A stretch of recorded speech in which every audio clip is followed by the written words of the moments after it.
नमस्कार सांग मैंने जय जगन्नाथ आपण मैंने सब बेले शुणी थे जे आपन को कहीं ना कहीं केबे ना केबे प्रश्न करथिबे जे तू एते बड़ बड़ कथा कहूचु ता भाग्य कोन तू बदलई देबु। हाँ तांको केवल गोटे उत्तर देबे आमे कहार भाग्य बदलई परिबा नहीं एटा सत कारण व्यक्तिर जो भाग्य सेटा तार पूर्व कर्मफल द्वारा निश्चित होता है किंतु आमे काको सठिक प्रेरणा दे तार मार्गदर्शन तो निश्चित करि परिबा।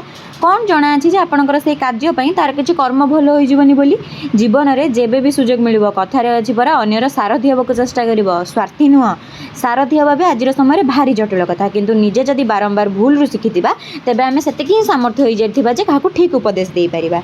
तेबे जदि सुजोग मिलुची कहार भाग्य परिवर्तन कथा काहाकू न कही किंबा बुझेई ता कर्म रे सुधार आनिबा कथा बुझेइबा कारण कर्म द्वारा ही से ता भाग्य परिवर्तन करि परिबो।